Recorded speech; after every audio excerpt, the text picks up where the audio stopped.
दोस्तों, सआदत हसन मंटो का अफ़साना फाहा पेश कर रहा हूँ। ये उन लोगों को तो अच्छा लगेगा ही जो मंटो के दीवाने हैं।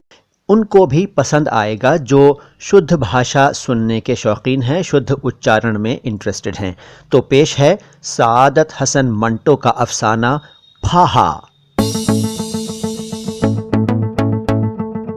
गोपाल की रान पर यह बड़ा फोड़ा निकल आया और उसके औसान ख़ता हो गए। गर्मियों का मौसम था। आम खूब हुए थे। बाज़ारों में, गलियों में, दुकानदारों के पास, फेरी वालों के पास, जिधर देखो आम ही आम नज़र आते। लाल, पीले, सब्ज़, रंगारंग के। सब्ज़ी मंडी में लाखों के हिसाब से हर किस्म के आम आते थे और निहायत सस्ते दामों पर फ़रोख्त हो रहे थे। यूँ समझिए कि पिछले बरस की कसर पूरी हो रही थी। स्कूल के बाहर छोटू राम फल फरोश से गोपाल ने एक रोज़ खूब जी भर के आम खाए और जेब में से 1 महीने के बचाए हुए जितने पैसे जमा थे उसने सब के सब उन आमों पर खर्च कर दिए जिनके गूदे और रस में शहद घुला हुआ मालूम होता था। उस रोज़ छुट्टी के वक्त आम खाने के बाद उंगलियां चाटते हुए गोपाल को स्कूल के हलवाई से दूध की लस्सी पीने का ख्याल आया था और इस ख्याल को अमली जामा पहनाने की खातिर उसने हलवाई से पाव भर दूध की लस्सी बनाने को कहा भी था, मगर हलवाई ने यह कहकर इनकार कर दिया था, बाबू गोपाल पहला हिसाब चुका दे तो और उधार दूंगा, वरना नहीं। गोपाल ने अगर आम न खाए होते या अगर उसकी जेब में थोड़े बहुत पैसे होते तो वो वहीं खड़े खड़े हलवाई का हिसाब चुका देता और कुछ नहीं तो नकद दाम देकर लस्सी का वो गिलास ले लेता जिस पर बर्फ़ का टुकड़ा डुबकियां लगा रहा था और जिसे हलवाई ने बुरा सा मुंह बनाकर अपने पीछे लोहे के थाल पर रख दिया था। मगर गोपाल कुछ भी न कर सका और इसका नतीजा ये हुआ कि चौथे रोज़ उसकी रान पर यह बड़ा फोड़ा निकल आया और 3-4 रोज़ तक उभरता रहा। गोपाल के औसान ख़ता हो गए। उसकी समझ में नहीं आता था कि क्या करे। वो फोड़े से उतना परेशान नहीं था जितना उसके दर्द से था और सबसे बड़ी मुसीबत यह थी कि फोड़ा दिन ब दिन लाल होता चला जा रहा था और उसके मुंह पर बदन की झिल्ली फटना शुरू हो गई थी। बाज़ औक़ात गोपाल को ये मालूम होता था कि फोड़े के अंदर कोई हंडिया उबल रही है और उसके अंदर का सब कुछ एक ही उबाल में निकलना चाहता है। ये चीज़ उसे बहुत परेशान कर रही थी और फोड़े की जसामत देखकर एक मर्तबा तो उसे ऐसा मालूम हुआ था कि उसकी जेब में से कांच की गोली निकलकर उसकी रान में घुस गई है। गोपाल ने घर में फोड़े की बाबत किसी से जिक्र न किया। वो जानता था कि अगर पिताजी को इसका पता चल गया तो वो अपने थाने की मक्खियों का सारा गुस्सा उसी पर निकालेंगे और बहुत मुमकिन था कि वो उसे उस छड़ी से पीटना भी शुरू कर दें जो थोड़े रोज़ हुए गिरधारी वकील के मुंशी ने वज़ीराबाद से तोहफे के तौर पर ला कर दी थी। माँ का मिजाज भी कम गर्म न था। वो अगर उसे आम खाने के जुर्म की सज़ा देती तो इस गलती पर उसके कान खींच खींच कर ज़रूर लाल कर देती कि उसने घर के बाहर अकेले अकेले इतने आम क्यों उड़ाए। उसकी माँ का उसूल था कि गोपाल अगर तुझे जहर भी खाना हो तो घर में खा। गोपाल अच्छी तरह जानता था कि इस उसूल के पीछे उसकी माँ की सिर्फ ये ख्वाहिश थी कि गोपाल के मुंह के साथ उसका मुंह भी चलता रहे। कुछ भी हो, गोपाल की रान पर फोड़ा निकलना था और निकल आया। इसका बाइस जहाँ तक गोपाल समझ सका था वही आम थे। उसने फोड़े की बाबत घर में किसी से जिक्र न किया था। उसको अपने पिताजी की वो डांट अच्छी तरह याद थी जो उसे गौसल खाने के अंदर बताई गई थी। उसके पिताजी लाला पुरुषोत्तम दास थानेदार लंगोट बांधे नल की धार के नीचे अपनी गंजी चंदिया रखे और ये बड़ी तोंद बढ़ाए मूँछों में से आम का रस चूस रहे थे। सामने बाल्टी में 1 दर्जन के करीब आम पड़े थे जो उन्होंने सुबह सवेरे एक ठेले वाले से उसका चालान काट कर हासिल किए थे। गोपाल बाप की पीठ मल रहा था और मैल की मरोड़ियाँ बना रहा था। जब उसने हाथ साफ करने के लिए बाल्टी में डाले थे और चुपके से एक आम उड़ाना चाहा था तो लाला जी ने बड़े ज़ोर से उसका हाथ झटक कर छोटे से आम को मूँछों समेत मुंह में डालते हुए कहा था, बेशर्म, तुझे बड़ों का लिहाज करना न जाने कब आएगा। और जब गोपाल ने रोनी सूरत बनाकर कहा था, पिताजी आम खाने को मेरा भी तो जी चाहता है, तो थानेदार साहब ने आम की गुठली चूस कर मोरी में फेंकते हुए कहा था, गोपू, तेरे लिए ये आम बहुत गर्म हैं। फोड़े फुंसियाँ चाहता है तो बेशक खा ले। 2-3 बारिशें और हो लेने दे, फिर खूब ठाठ से खाइयो। तेरी माँ से कहूँगा वो लस्सी भी बना देगी। चल अब पीठ मल। और गोपाल ने ये रुकावट की बात सुनकर खामोशी से अपने पिता की पीठ मलना शुरू कर दी थी और आम की खटास ने जो पानी उसके मुंह में भर दिया था वो उसे देर तक निगलता रहा था। इसके दूसरे रोज उसने आम खाए और चौथे रोज उसकी रान पर फोड़ा निकल आया। उसके पिता की बात सच्ची साबित हुई। अब अगर गोपाल घर में किसी से इस फोड़े की बाबत जिक्र करता तो जाहिर है कि खूब पिटता। यही वजह है कि वो खामोश रहा और फोड़े का बढ़ाव बंद करने की तदबीरें सोचता रहा। एक रोज़ उसके पिताजी थाने से वापसी पर जब घर आए तो उनके हाथ में एक लंबी सी बत्ती थी। गोपाल की माँ को आवाज़ देकर उन्होंने ये बत्ती उसके हाथ में देकर कहा, ले आज बड़े काम की चीज़ लाया हूँ। बम्बई का मरहम है, 100 दवाओं की एक दवा है। फोड़े फुंसी की बहार है, ज़रा सा फाहे पर लेप करके लगा दोगी, यूं आराम आ जाएगा यूं। बम्बई का खालिस मरहम है, इसे संभाल के रख। गोपाल अपनी बहन निर्मला के साथ सहन में गेंद बल्ला खेल रहा था। इत्तेफाक की बात है कि जब थानेदार जी मरहम देकर अपनी पत्नी को कुछ समझा रहे थे तो निर्मला ने जोर से गेंद फेंकी। गोपाल का ध्यान अपने बाप की तरफ था। गेंद जोर से फोड़े पर लगी। गोपाल बिलबिला उठा, लेकिन दर्द को अंदर ही अंदर पी गया। वो स्कूल में मास्टर हरिराम के मशहूर बेद की मार खा खाकर दर्द सहने का आदी हो चुका था।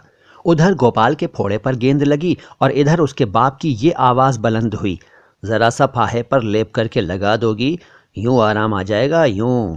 और यूं के साथ उसके बाप की चुटकी ने गोया गोपाल के सोए हुए दिमाग की चुटकी भर ली।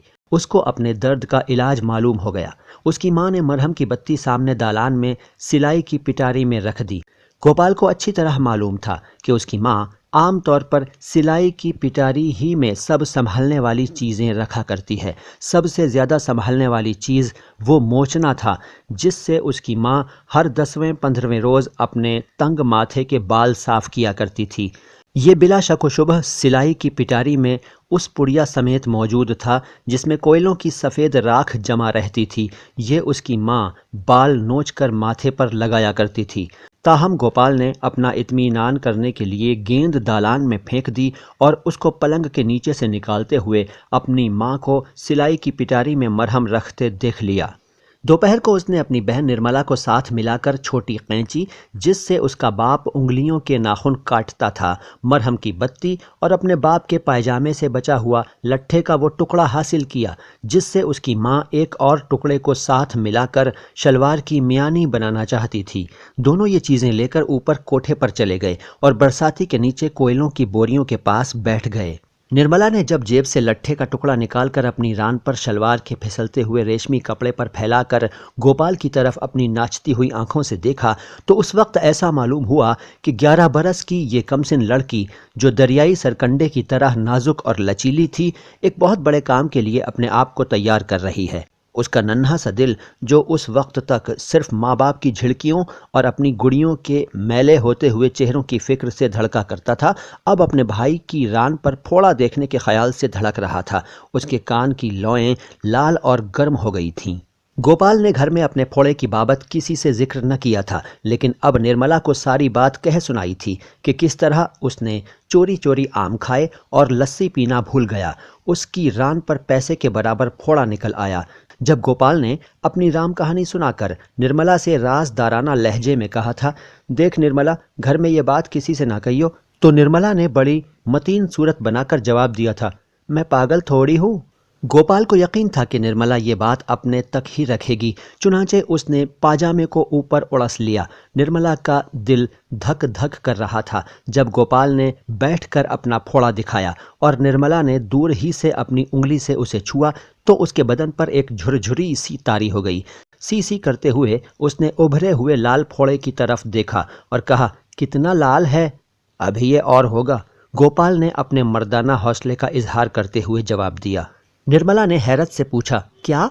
ये तो अभी कुछ लाल नहीं है। जो फोड़ा मैंने चिरंजी के मुंह पर देखा है वो इससे कहीं ज्यादा बड़ा और लाल था। गोपाल ने फोड़े पर 2 उंगलियां फेरी। तो अभी ये और बढ़ेगा? निर्मला आगे सरक आई। क्या पता है, अभी तक तो बढ़ता चला जा रहा है। गोपाल ने जेब में से मरहम की बत्ती निकालकर कहा। निर्मला सहम गई। इस मरहम से तो आराम आ जाएगा ना? गोपाल ने बत्ती के एक सिरे पर से कागज की तह जुदा की और हाँ में सर हिला दिया। इसका एक फाहा लगाने ही से ये फट जाएगा। फट जाएगा?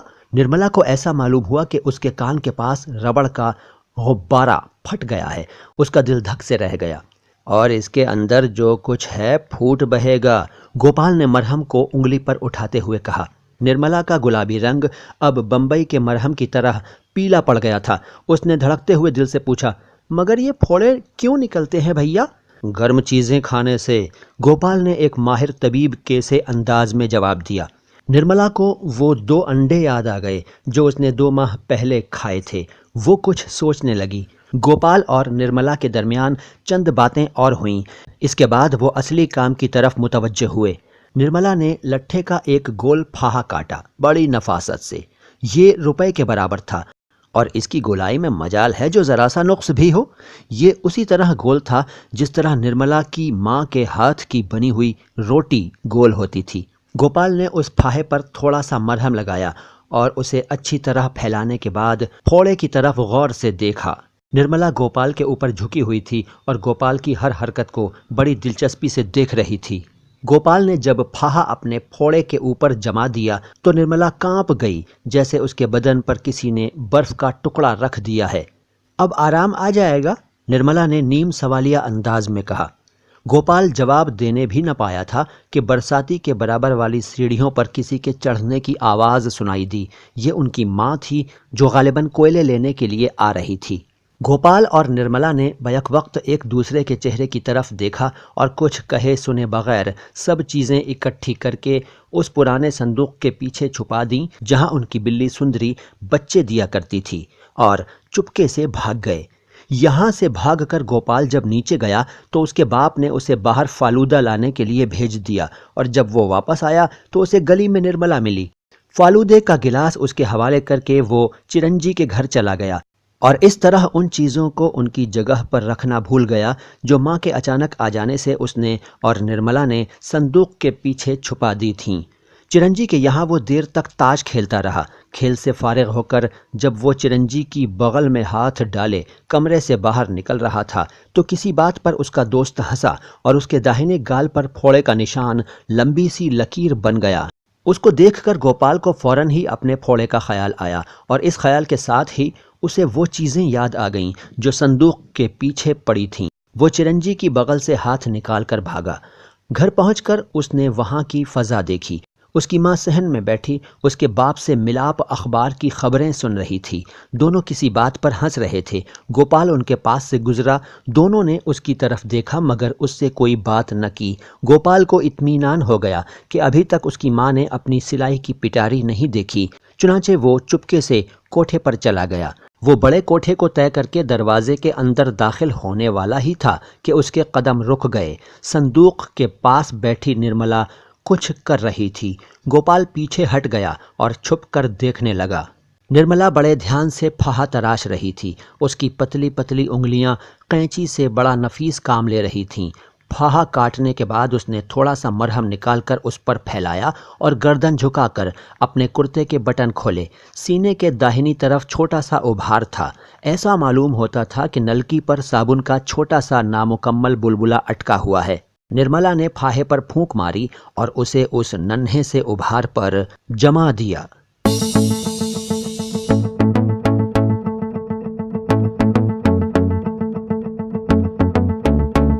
दोस्तों, ये था सआदत हसन मंटो का अफसाना फाहा। मुझे यकीन है कि आपको ये ज़रूर पसंद आया होगा। अगर आपको इसमें कोई कठिन शब्द महसूस हुआ है तो कमेंट बॉक्स में लिख दीजिए, मैं उसका अर्थ बताने की पूरी कोशिश करूंगा। मैं हूं मोइन शम्सी और ये चैनल है माय हिंदी माय उर्दू। सलाम हिंदुस्तान।